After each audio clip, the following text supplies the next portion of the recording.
O'zingga kengligi yer osmonchalik bo'lgan jannatni eslatgin.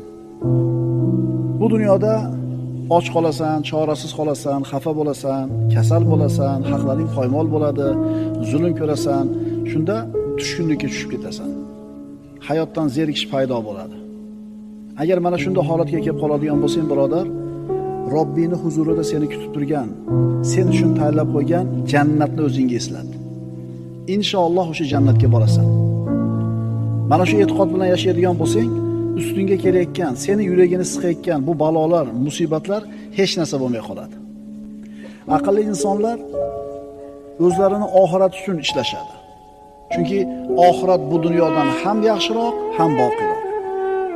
Ahmoq odamlar bo'lsa, mana shu dunyoni o'zinigina o'zlariga qarorgoh deb bilishadi.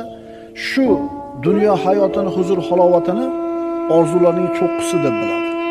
Alloh taolo aytadi: "Bal tu'sirunal hayatad dunya val axiratu xoyrun va abqa." Yo'q, sizlar dunyoni ustun ko'rasizlar. Vaholanki oxirat ham yaxshiroq, ham boqiroq. Birodar, dunyodan zerikkan bo'lsang, muammolardan to'ygan bo'lsang, ko'ngling sovib ketayotgan bo'lsa hayotdan, seni oxiratda kutib turgan jannatni eslat. Shunda bu musibatlarning hech narsa bo'lmay qoladi. Musibatga eng besabr odamlar kimlar bo'ladi? Ayni oxiratda unutganlar, oxiratdan umidi bo'lmaganlar. Chunki mana shu dunyoni ichida dunyoda bo'lashadi. Ularning ko'ziga faqatgina shu dunyo hayoti ko'rinadi. Undan boshqa narsani tasavvur qilisha olmaydi.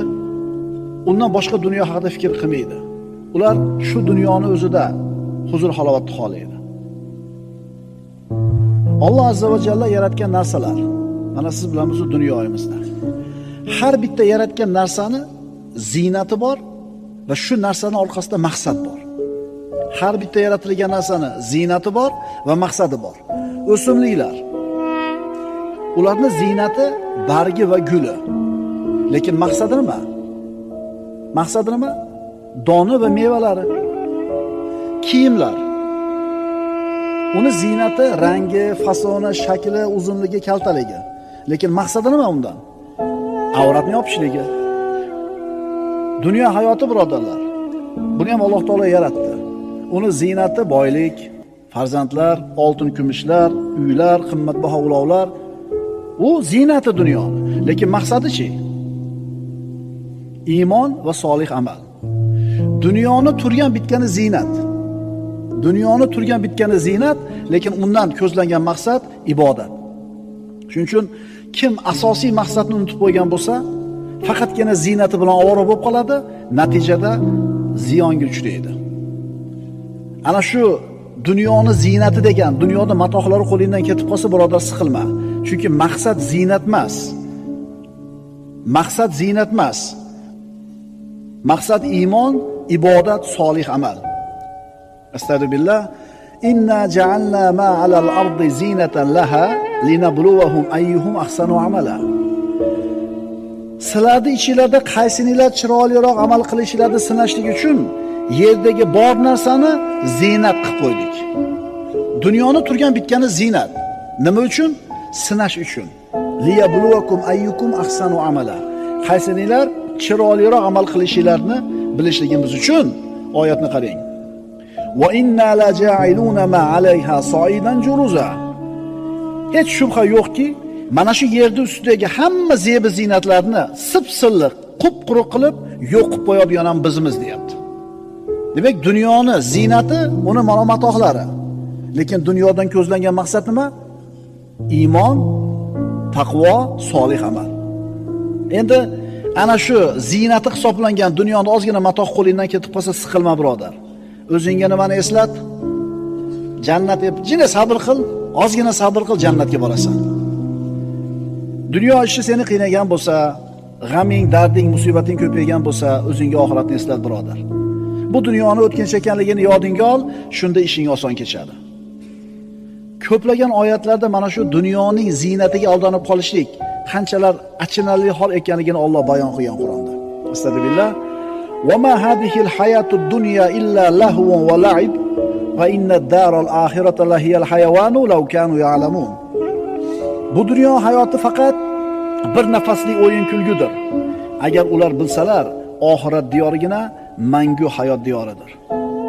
Agar faqat dunyoni o'zi bilan ovora bo'layotgan johillar ko'zlaridan shu pardani olib tashlab olganida abadiy hayot haqida, abadiy ne'mat haqida, qasrlari haqida xabar berilgan vahiyga quloq tutgan bo'lar edi. Payg'ambarimiz sollallohu alayhi vasallam bu dunyoning ne'matlari bilan jannatdagi ne'matlarni taqqoslab berganlar. Aytganlarki, mawdhi'u sawtin fil jannati khayrun minad dunya va ma fiha. Dunyoda ham matoh bor, hovlilar bor, bog'lar bor, uchastkalar bor, xullas dunyo matoh, hovlisi. Rasululloh aytibdilar, jannatda bir qamchi tegadiganchalik joy. Qamchini yerga bir urdingiz, qancha chizadi yerni. Ana shu qamchini uchi tegadiganchalik joy jannatdagi joy. Dunyo va undagi hamma narsadan afzal. Shuning uchun arzimagan dunyo matohi qo'lingdan ketsa, arzimagan dunyoni huzur halovati sen qo'lingdan ketib, yuraging siqilib, hayotdan to'ydirib yuborayotgan bo'lsa, o'zingga nimani eslat? Jannatni eslat. Vallohi jannat juda ham qadrli narsa. Haqiqatan siz bilan biz mehnat qilib, kurashib, jiddiy jahd qilishga arziydigan narsa. Bilasizmi jannatda nimalar bor? Nimalar yo'q? Kasallik yo'q, kiyimlarda chirib ketishi yo'q, o'lim yo'q, qarilik yo'q, abadiy yoshlik, ichi tashi ichidan ko'rinib turadigan xonalar, ko'z ko'rmagan, quloq eshitmagan ne'matlar, ovozi musiqa bo'lgan ohu ko'z hurlar. Prosta tasavvur qilib ko'ringlar, ovozi muzika bo'ladi. Quloq eshitmagan, ko'z ko'rmagan, insonning aqli bovar qilmaydigan ne'mat. Ana shu narsani o'zingga eslat, birodar. Sabr qilib o'tib ketasan, 40 yil yashadi, yana qancha bor, Xudo biladi. Salqini kengligi 100 yillik masofaga teng bo'ladigan daraxtlar. Uzunligi, kengligi 60 mil bo'lgan chodirlar. Tinimsiz oqib turadigan daryolar, sutli daryolar, asalli daryolar, may sharobli daryolar. Baland qasrlar, mevalar yaqin bog'lar, ko'tarilgan so'rilar, tizib qo'yilgan qadahlar, terib qo'yilgan yostiqlar, to'shab qo'yilgan gilomlar, xursandchiligi mukammal bo'lgan joy, shodligi ulkan bo'lgan maskan, xushbo'y hidlari 500 yillik masofadan kelib turadigan joy, vasfi ulug', Allohning diydori ko'riladigan joy jannat. Mana shu narsani o'zingga eslat. Ozgina sabr qil, o'tib ketasan. Bizga nima bo'ldiki, ana shu oxirat diyori haqida fikr qilmay qo'yamiz? Bizga nima bo'ldiki, shu dunyoda arzimagan matohi bizni ko'nglimizni cho'ktirib tashlaydi. Birodar, hayotdan zerikkan bo'lsang, g'amlar to'yg'izgan bo'lsa, joningdan to'yib ketib doddaga kelayotgan bo'lsa, o'zingga jannatni eslat. Endi Alloh taoloning huzuridagi ne'matlar. Birodarlar, u ne'matlarning sanog'i yo'q, miqdorining chegarasi yo'q. Abadiy yoshlik, abadiy sog'lik, abadiy qasrlar, bog'lar nihoyasi yo'q. Rosa puling ko'paydi, 60 ga kirganingda, 50 ga kirganingda. Hamma yo'qing bor, uje qarisan uje sen. Pakrishkani yangisini qo'yganing bilan qo'lsa o'tirgan, hadavoy to'kilgan, faralar xira, yog'yapti karobka, stuk bor motorda, to'rtta pakrishkani yangi qo'yganing bilan o'zing tugading-ku. Unga yo yetasan yo yetmaysan, lekin sen oxiratni o'ylaginda abadiy yosh bo'lasan. Erkaklar 33 yoshda bo'ladi erkaklar. Ayollar 18 yoshda bo'ladi. Hech kim qarimaydi. Uyga ketish kerak degan g'am yo'q. O'tirgan joying seni vataning, o'tirgan joying maskaning. Ko'p yeb qo'yibman, qornim olib ketdi no'shpabga. Suvni ko'p ichib qo'yibman, uxlamadim kecha, unaqa gap yo'q birodarlar. Shuning uchun dunyodan zerikib, hayot seni siqib to'yg'izgan bo'lsa, o'zingga shu jannatni eslatgan. Aqlingni ishlatib ko'r birodar. Fikr qil. Qaysi hovli uchun ishlashlik to'g'ri bo'ladi? Qaysi hovlini g'amini qilishlik to'g'ri bo'ladi? O'zingga jannatni eslat. Hayotdagi musibatlar seni uchun yengil bo'lib qoladi. Modomiki sabr bilan, iymon bilan, qanoat bilan yashar ekansan, jannat seniki bo'lar ekan. Modomiki shunday ekan, bu musibatlar nima degan narsa? Payg'ambarimiz sollallohu alayhi vasallam aytadilar, jannatga jannatiylar kirganda nido qiluvchi nido qiladi. Ey jannat ahli, sizlar bu yerda yashaysizlar, hech qachon bu yerdan chiqmaysizlar. Abadiy tirik bo'lasizlar, hech qachon o'lmaysizlar. Doim sog'lom bo'lasizlar, hech qachon kasal bo'lmaysizlar.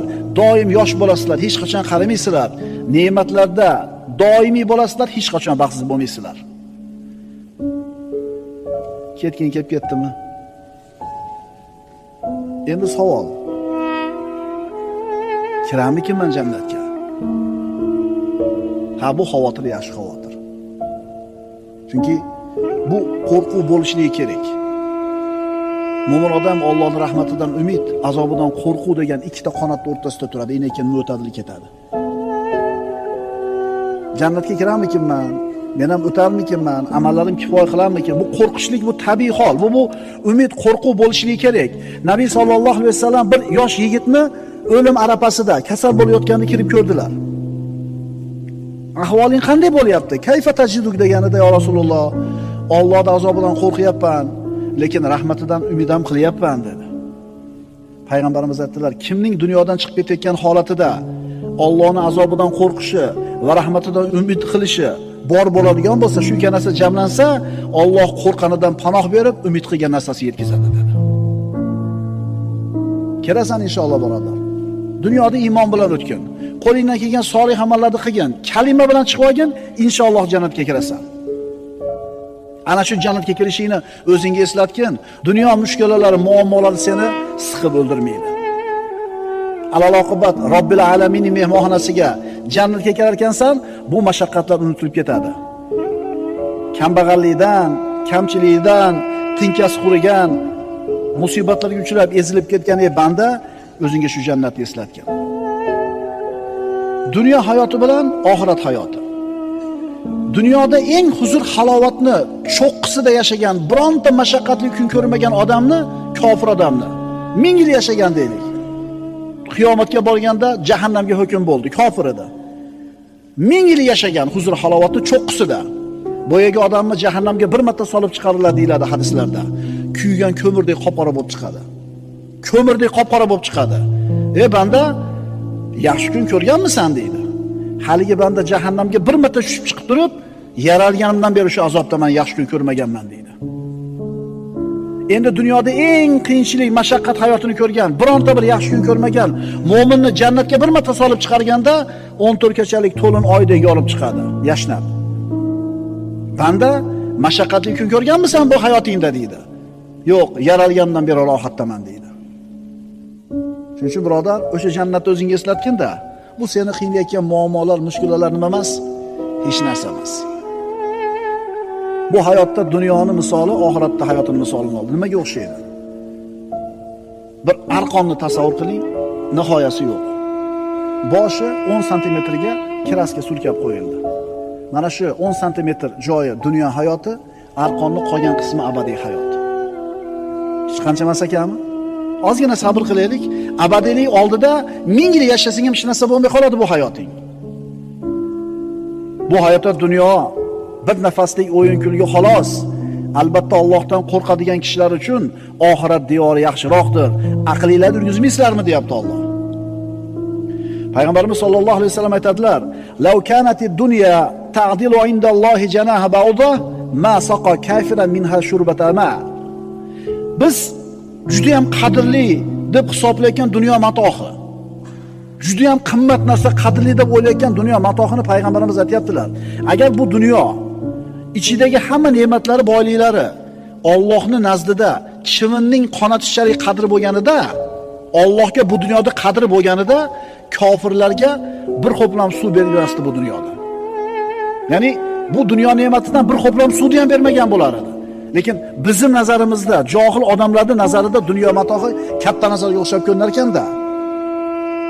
Dunyosi katta bo'lsa, ha Alloh yaxshi ko'ribdi, shuning uchun beribdi deb o'ylaymiz. Dunyo unaqa siz bilan biz o'ylaganda qadrli narsa emas Allohning nazdida. Endi ana shu dunyoning qo'lingdan ketib qolsa siqilma. Unaqa qadrli narsa emas sen o'ylaganchalik. Oxiratni eslat, jannatni eslat, o'sha matoing qo'lingdan ketganiga kuymaysan. Bu dunyoning yana bir o'zgachaligi, dunyoning bir ajoyib xususiyati bor. Nima demaysizlarmi? Tugaydi-da uchi. Bu dunyoning xususiyati shunaqa, tugaydi.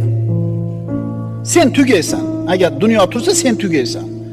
Shuni tez-tez unutib qo'yamiz. Shundan keyin jazoga tushib ketamiz-da. Bu xususiyati nima edi? Boy ham kambag'al ham bo'ladi. Musulmon ham kofir ham bo'ladi, zolim ham mazlum ham bo'ladi, shoh ham gado ham bo'ladi. Bu dunyo tugaydi birodar. Bu dunyo shu o'lim bilan tugaydi. Boyni boyligini ketkazadi, kambag'alni kambag'alligini ketkazadi. zolimni zulmini ketkazadi, mazlumni mashaqqatiga chek qo'yadi. Huzur halovatdagi kayf safoda yashayotgan odamni mana shu narsalarni olib ketadi. Shuning uchun tez-tez o'zingga o'limni eslatib tur. Undan keyin sen boradigan, inshaalloh sen boradigan jannatni o'zingga eslat. Birodar, bir kun tug'ilding, bir kun ketasan. Seni hayoting safar. Tug'ilish degan bekatdan boshlandi safaring. Qabr degan bekat bilan tugaydi. Endi shu ikkala bekatni orasida qaysi o'rindasan? O'rtaroqdamisan yo oxirroqdamisan? Uni bilmaysan. Boshidamisan, o'rtamizdan xabaring yo'q. Buni faqat Alloh biladi. Eng yomoni nima? Ana shu arzimagan dunyo matohi ketganiga siqilib, ustingizga dunyo mashaqqat kelganda siqilib, bo'g'ilib, o'limni esdan chiqarib turgan paytingizda to'satdan o'lim kelib qolishi eng xatarli narsa. Eng yomon narsa shu. Bir solih kishi aytadi, agar menga bugun kechki paytga borib o'lasan desa, amalimga hech narsa qo'sha olmayman deydi. Nima degani bu? Agar kech payt o'lasan desa, amalimga hech narsani qo'sha olmayman men deyapti. Nima degani bu? Chunki amalini imkon darajasida qilib yuribdi, qo'sha olmaydi. U tayyor o'limga. Hozir desa ham ketaveradi u.